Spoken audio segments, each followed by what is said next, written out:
दूर दूर तक वृंदावन से, ठाकुर जी से, श्री जी से कोई संपर्क नहीं, कोई संबंध नहीं, लेकिन स्वभाव अच्छा था, स्वभाव मीठा था, उग्र नहीं थे। बल्कि इन्होंने अपने डाकघर के जो मुखिया थे उनसे कह करके कि मुझे इतने बजे नमाज के लिए जाना होता, मुझे जाने दिया जाए, वो जाते थे। और जो भी इनके ग्रंथ होते हैं उनको पढ़ते रहते थे, खूब अच्छे से अपने धर्म का पालन करते थे। लेकिन मदन मोहन जी बड़े टेढ़े ठाकुर, इनके मन में आ गया कि इसको अपना बनाना है मुझे। वो कैसे बनाए? एक बार एक चिट्ठी आई मदन मोहन जी के गोस्वामी जी की, और ये चिट्ठी बांटने यही जाते थे सब जगह। तो पहले बंधुओं ऐसा था कि बहुत ज्यादा भारत में अशांति सी रहती थी, मंदिरों को तोड़ने के भय से, मंदिरों में कुछ उपद्रव ना कर दें इसलिए मंदिरों में नियम था कि केवल हिंदू अंदर जाएंगे, बाकी कोई नहीं जाएगा। तो बाहर बड़ी स्ट्रिक्टनेस रखी जाती थी। तो जैसे ही ये मदन मोहन जी के गोस्वामी जी की चिट्ठी लेकर के जैसे ही सीढ़ी चढ़ने लगे ऊपर, तो द्वारपाल ने इनको वहीं रोक दिया। बोले क्या बात है, क्यों चढ़े आ रहे हो ऊपर? बोले अरे भैया हम डाकघर से आए हैं, चिट्ठी है, गुसाई जी की चिट्ठी देने आए हैं। बोले आप यहीं रुक जाओ, हम गुसाई जी को बुला के ला रहे हैं, भीतर मत आना। हाँ नहीं आ रहे, हमको भी कोई शौक नहीं अंदर आने का, यहीं खड़े हैं, बुला दो। अब वो द्वारपाल भीतर गया, पीछे जाकर के जाने ऐसी कोई क्या व्यवस्था उसको लगी, वो वहीं व्यस्त हो गया उसको करने में, गुसाई जी को बुलाना ही भूल गया। अब ये बाहर खड़े खड़े प्रतीक्षा करें, दोपहर हो रही है, इतनी तेज धूप पड़ रही है, अभी तक आए नहीं। थोड़ी देर प्रतीक्षा करने के बाद इन्होंने द्वार खोला, मंदिर का मुख्य द्वार बाहर वाला खोला, खोल करके भीतर प्रवेश कर गए। डर तो रहे थे कुछ हो नहीं जाए, इधर उधर देखा, गुसाई जी, अरे भैया द्वारपाल कहां हो, चिट्ठी हम लेके खड़े हैं, ले तो जाओ। कोई प्रत्युत्तर नहीं देवे। तभी इन्होंने देखा कि हवा से, हवा के भाव से एक खिड़की, मंदिर की एक खिड़की कभी बंद होती है खुलती है। तो इन्होंने सोचा अंदर बोल के देख लेता हूं, इसके अंदर झांक के बोल देता हूं, कोई होगा तो आ जाएगा। ये जैसे ही गए, खिड़की खुल रही थी, बंद हो रही थी, खुल रही थी, बंद हो रही थी। जैसे ही इन्होंने वहां अंदर झांक करके भीतर गुसाई जी बोला ही और नेत्र खोल करके देखा, तो सामने मंदिर में श्री मदन मोहन जी का इनको दर्शन हुआ। त्रिभंग लली ठाकुर जी खड़े हैं और मंद मंद नेत्रों से, वैसे तो मूर्तिमंत ठाकुर जी ऐसे ही रहते हैं, लेकिन जैसे ही इन्होंने भीतर झांका तो ठाकुर जी इनको देख करके अपने नेत्र मटकाने लगे, ऐसे ऐसे करने लगे और बार बार ऐसे पलक झपकाने लगे। ये देख करके ये तो वहीं धड़ाम से गिर पड़े। अब तो इनके मन में वही भाव चले, ये कौन था? ऐसे कमल जैसे कटाक्ष नेत्र, ऐसी सांवली सूरत, ऐसे टेढ़ा सा ये पैर, ये टेढ़े से ये हाथ, ये पीतांबरी पहना, मुख पे वंशी धरे, ये कौन है ये? इन्होंने जैसे तैसे अपने आप को उठाया, जैसे ही पुनः चढ़ने लगे, इतने में ही द्वारपाल आ गया। ए, तुमको मना किया था भीतर मत आना, तुम भीतर घुसे चले आए। भैया तेरे हाथ जुड़, एक बार देखने दे, मैं चला जाऊंगा, मैं मेरे को नहीं आऊंगा, दोबारा नहीं आऊंगा, एक बार देखने। बोल बिल्कुल नहीं, निकलो यहां से बाहर। जैसे किसी प्यासे को 2 बूंद पानी पिला करके पानी दूर कर लिया जाए, वो स्थिति हो गई। चिट्ठी देकर के द्वारपाल को ये तो चले गए, लेकिन मन चुरा लिया ठाकुर जी ने। मेरो मन गिरधर छवि पे अटक्यो, मेरो गिरधर छवि पे। ये स्थिति क्या है? यहां आप नहीं चुन रहे हैं ठाकुर जी को, ठाकुर जी चुन रहे हैं आपको।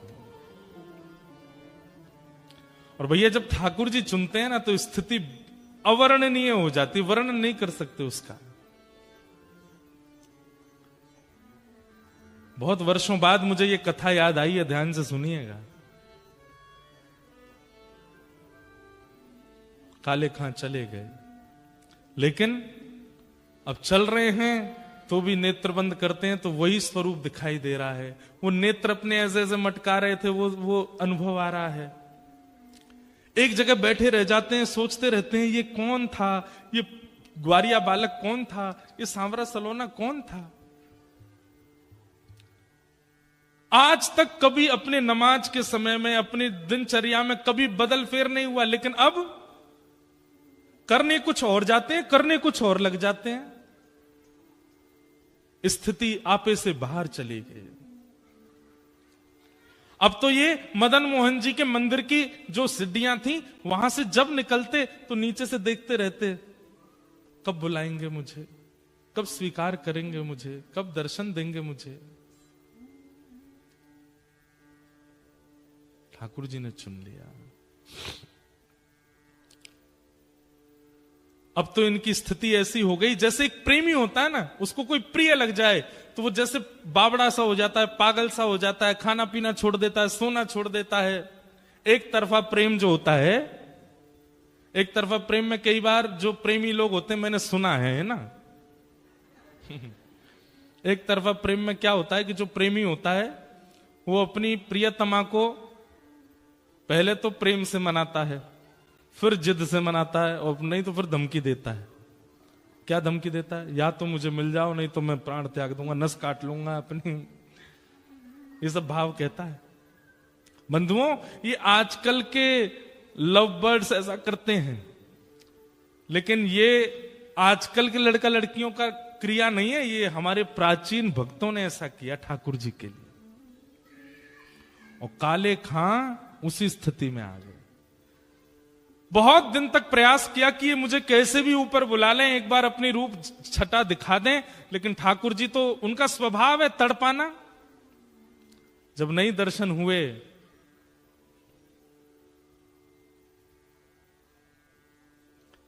तो एक दिन काले खां ने कसम खा ली, बोले ठाकुर जी या तो मुझे दिख जाओ, या तो मुझे मिल जाओ, नहीं तो मैं अनशन व्रत पर बैठ रहा हूं, मृत्यु पर्यंत प्राण त्याग दूंगा। ऐसी स्थिति हो गई। धीरे धीरे अपना काम छोड़ दिया, परिवार वालों से दूर रहने लगे, अपने नियम क्रम सब से बिल्कुल ना इधर के रहे ना इधर के, बीच में आ गए बिल्कुल। स्थिति अवर्णनीय हो गई। काले खां ने ठाकुर जी के सामने कसम खा ली, या तो मुझे दर्शन करा दीजिए, नहीं तो मैं अनशन व्रत करके अपने प्राण त्याग दूंगा। एक दिन, 2 दिन, 3 दिन व्यतीत हो गए भोजन किए बिना। 3 दिन बाद श्री मदन मोहन लाल जी को बड़ी दया आ गई। बोले कि भूखा प्यासा बैठा है। अब ये भी तो बात है कि जैसे हम लोगों को तो पता है कि ठाकुर जी को मनाना है तो हम कथा में चले जाएं, ठाकुर जी को मनाना है तो संतों को भोजन करा दो, ठाकुर जी को मनाना है तो परिक्रमा करे आओ, ठाकुर जी को मनाना है तो यज्ञ कर लो। अब काले खां को तो कुछ पता भी नहीं है, वो तो जाति धर्म से भी अलग है, उसको पता ही नहीं है क्या करना पड़ता है ठाकुर जी को रिझाने मनाने के लिए। सब लोग इधर देखो, ध्यान से सुनो।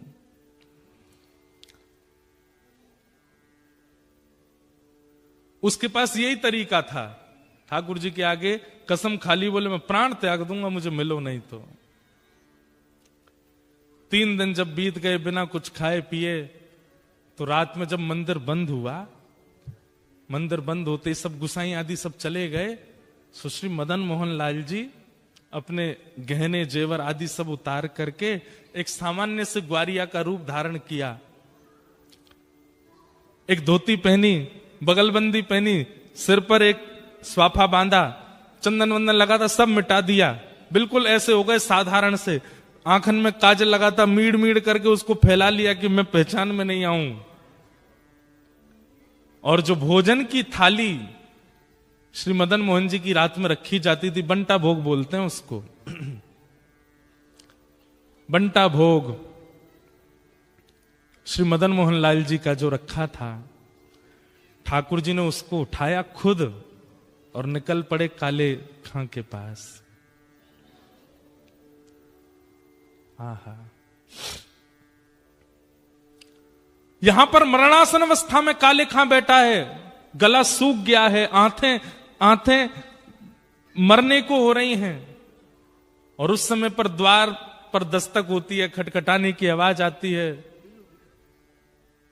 काले खां जैसे तैसे खिसक करके जाता है, जैसे ही द्वार खोलता है तभी सामने देखता है एक नन्हा सा कुमार बालक, आयु होगी 8-9 वर्ष की, सिर पर स्वाफा बांध करके और ऐसे कमर पर अपने थाली लेकर के, जैसे कोई बड़ी चीज होती है ना, तो माताएं जैसे हमारे भारत में मटकी उठाती हैं, कई बार विदेशों में माताएं बालक उठाती हैं ऐसे कमर पे, ऐसे ठाकुर जी थाली ऐसे रख करके कमर पे और दूसरे कमर पे हाथ धर के द्वार पे आके खड़े हो गए और आकर के बोले, तुम्हारा नाम काले खां है?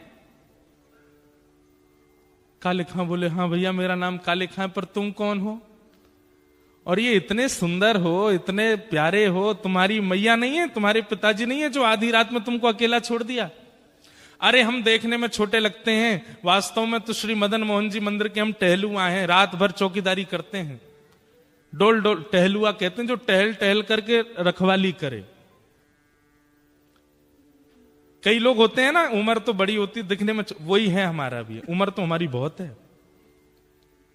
कितनी उम्र होगी? बोले गिन नहीं पाओगे, 2-3 हजार साल के तो हैं हम। तो काले खां बोला मजाक कर रहा है भाई, छोटा बालक है, बड़ी बड़ी बात कर रहा है। अच्छा भैया मदन मोहन जी मंदिर से आए? बोले हाँ। क्यों आए? बोले को वहां के जो गोस्वामी जी है ना, पता नहीं उनके मन में क्या बात आई, मेरे को आकर के थाल पकड़ा दी और बोले जाओ जाकर के काले खां को प्रसाद दे आओ, बोल दो मदन मोहन जी ने प्रसाद भेजा है।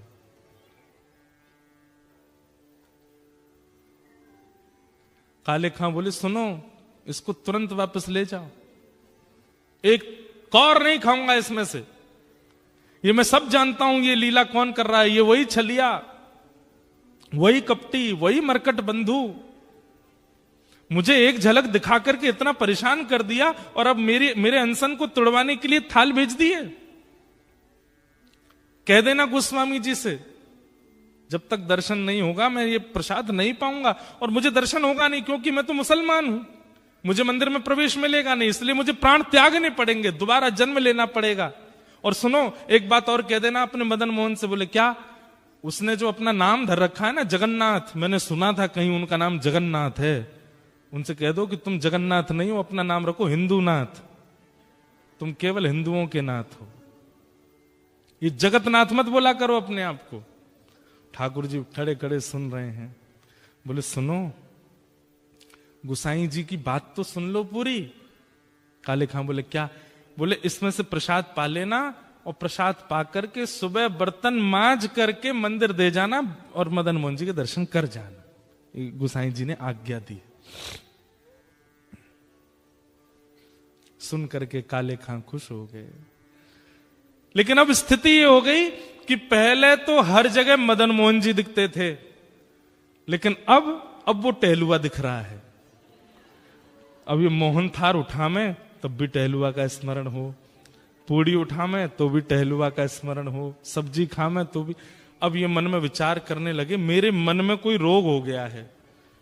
ये पहले तो मदन मोहन अच्छे लग रहे थे, अब उनका सेवादार ये टहलुआ अच्छा लग रहा है, कहीं ऐसा नहीं हो ये मेरे संग हो क्या रहा है, किसी ने टोना टोटका तो नहीं कर दिया मुझ पे। रात भर मन में विचार करने लगे, अपने मन से कहने लगे टहलुआ नहीं मदन मोहन, उनको याद करो। लेकिन याद करें मदन मोहन जी को खड़ा दिखाई दे टहलुआ ऐसे थाली लेकर के।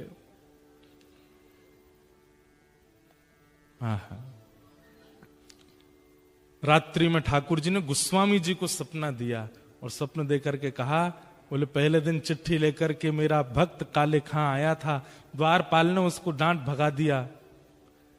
अरे गोस्वामी जी मुझे उसको स्वीकार करना और मैं उसे स्वीकार कर चुका हूं। 3 दिन से अनशन व्रत पे था, मैं अपनी सोने की थाल में भोजन देकर के आया हूं। कल वो थाल धोकर के जब मंदिर आवे सब उसको रोकेंगे, लेकिन आप आकर के उसको भीतर बुला लेना, मेरा दर्शन कराना। गोस्वामी जी तो रात में ही उठ करके रोने लगे। बोले नाथ आपकी कैसी कृपा, आप जिसको स्वीकार कर लेते हैं फिर कुछ विचार नहीं करते। रात भर भोजन तो कर नहीं पाए, वो यही सोचने लगे टहलुआ टहलुआ। अरे नहीं नहीं, मदन मोहन मदन मोहन मदन मोहन मदन मोहन, नहीं टहलुआ टहलुआ टहलुआ। मदन मोहन जी अब टहलुआ के रूप में उसको दिखने लगे, और वहीं प्रेम होने लगा। सुबह उठ करके सारी सामग्री साफ करी, पूरी थाली साफ करके बोला भैया गलती हो गई, मेरे तो मन को कोई रोग हो गया है, मैं जाके गोस्वामी जी को थाल दे दूंगा, बोल दूंगा मदन मोहन जी नहीं चाहिए, अपना टहलुआ दे दो, मैं तो उसी को दिखता रहूंगा। यहां पर गोस्वामी जी सुबह सुबह आए, आते ही उन्होंने देखा कि मेरा स्वप्न सच है कि नहीं। तो मंदिर में प्रवेश करते सबसे पहले ठाकुर जी के भोग का थाल देखा, तो थाल वहां नहीं था। ये देखते ही गोस्वामी जी तो रोने लगे, हे कृपालनाथ, ये कैसी कृपा, बड़े बड़े यज्ञाचार्यों को आपने स्वीकार नहीं किया, बड़े बड़े नाम जापकों को स्वीकार नहीं किया, बड़े बड़े भक्त जो दिन रात आपकी सेवा में लगे रहते हैं, उनमें आपको कोई भाव नहीं दिखा, और एक मुसलमान, एक काले खान, दूर दूर तक जिसने भजन नहीं किया, उसके पीछे अपनी सोने की थाली दिया है रात में। जय हो आपकी।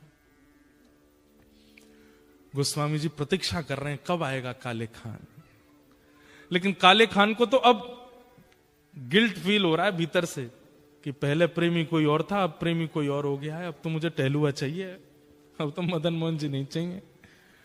मंदिर द्वार पर जैसे ही पहुंचा, द्वारपाल से बोला सुनो, ये थाली भीतर गुसाई जी को दे आओ। थाली तेरे पास कैसे आई? बोले कि उनको बोल देना रात में उन्होंने भिजवाई थी मेरे लिए टहलुआ के द्वारा। बोले कौन टहलुआ?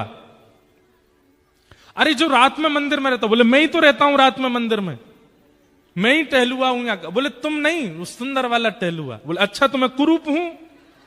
बोले नहीं, मैं ऐसा नहीं बोल रहा हूं, दो होंगे ना तुम, एक सुंदर छोटा सा काजल लगा करके सिर पे पगड़ी बांध के, बढ़िया पीली सी पिता, और बड़ी अच्छी सुगंधी आ रही थी उसमें से, क्या वर्णन करूं उसकी रूप माधुरी का मैं। वो टहलुआ। बोले सुन तू यहीं खड़ा रहे, कोई टहलुआ नहीं है, मैं ही टहलुआ हूं, और मैं गुसाई जी को अभी बुला के लाता हूं, तेरी तो अभी खैर नहीं। भीतर गए, इतने में ही जाकर के थाल दिया। गुसाई जी बोले थाल लायो? कौन लेकर के आया थाल? बोले वो काले खान आया है द्वार पे, उसको भीतर नहीं लाए? बोले वो तो कह रहा है कि टहलुआ से मिलना उसको, और मैं ही टहलुआ हूं, वो पता नहीं कौन से टहलुआ का वर्णन कर रहा है। गोस्वामी जी निकल के बाहर आए, अप्रस में थे फिर भी बाहर आ गए, नेत्रों में आंसू। काले खान कौन आया था रात को? बोले आपके मंदिर का टहलुआ आया था, मुझसे गलती हो गई, पहले तो मुझे वो प्रिय लग गए थे, लेकिन अब मुझे वो टहलुआ ही चाहिए, मैं मंदिर में कभी नहीं आऊंगा, आप जितना कहेंगे मैं उतनी रकम दे दूंगा, केवल वो टहलुआ मुझको दे दो जो रात भर यहां टहलता है। ऐसे कटाक्ष नेत्र थे उसके, ऐसी सुंदर सी नासिका थी, ऐसी मधुर मुस्कान थी, ऐसी सुंदर उसने पगड़ी पहन रखी थी, और उसमें से ऐसी अद्भुत सुगंधी आ रही थी। हे गोस्वामी जी, मैं आपके आगे हाथ जोड़ के कह रहा हूं, अगर दे नहीं सकते तो जैसे दर्शनार्थियों के लिए नियम है कि सुबह इतने बजे आओ, दर्शन होते हैं मदन मोहन जी के, सबको मदन मोहन जी के दर्शन कराओ, मुझे वो टहलुआ के दर्शन करा दिया करो बस। गोस्वामी जी बोले हाथ पकड़ो हमारा, हाथ पकड़ लिया। बोले चल टहलुआ से मिलवाते हैं। पहली बार श्री मदन मोहन जी के मंदिर के अंदर गए, ढूंढ रहा है काले खान कहां है, कब दिखेगा कब दिखेगा, और जैसे ही पर्दा हटाया तो बाकी सबको तो श्री मदन मोहन जी पाषाण रूप में दिख रहे थे, लेकिन काले खां को वो रात वाले टहलुआ के रूप में दिख रहे थे। ये रहे तेरे टहलुआ।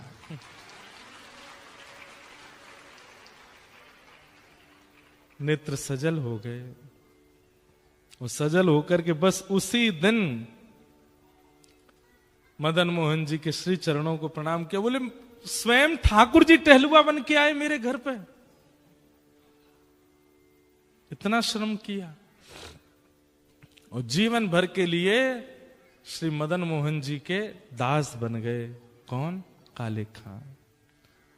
काले खान की कुछ रचनाएं हैं, ये रचना आज भी वहां गाई जाती है ठाकुर जी की आरती के बाद। आहा,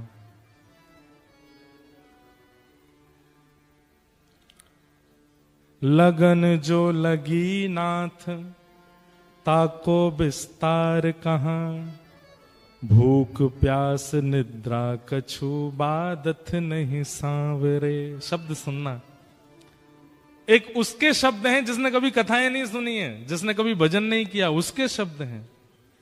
लगन जो लगी नाथ ताको विस्तार कहां, भूख प्यास निद्रा कछु बादत नहीं सांवरे। मदन मोहन मूर्ति को बेग दर्शावो आप, एक एक क्षण कोटि कल्प समझावरे। आपसे जो मेरी लगन लगी है मैं उसको कैसे वर्णन करूं? बोले बस इतना कह सकता हूं, भूख प्यास निद्रा ये कोई भी मेरे को परेशान नहीं करती और इनकी मुझे इच्छा भी नहीं होती है। मदन मोहन मूर्त को बेग विस्तार दर्शावो, एक एक क्षण कोटि कल्प समझावरे। आपको देखे बिना एक एक क्षण मुझे ऐसा लगता है जाने कितने घंटे कितने कल्प बीत गए हों। सुंदर कटाक्ष तेरे निरखत आनंद होत। ठाकुर जी बोले, ए काले खां तुझे मेरे स्वरूप में क्या अच्छा लगता? बोले आपके जो ये कटाक्ष नेत्र हैं। सुंदर कटाक्ष तेरे निरखत आनंद होत, मेरी एक क्षण कोटि कल्प समझावरे। दरस भिकारी ताज ताकी प्रभु अरज सुनो, दरस भिकारी ताज ताकी प्रभु अर्ज सुनो। नंद के दुलारे यार चाकर हम आपके, नंद के दुलारे ताज चाकर हम आपके, नंद के दुलारे यार चाकर हम आपके। हम आपके चाकर हैं, आप हमें स्वीकार करो।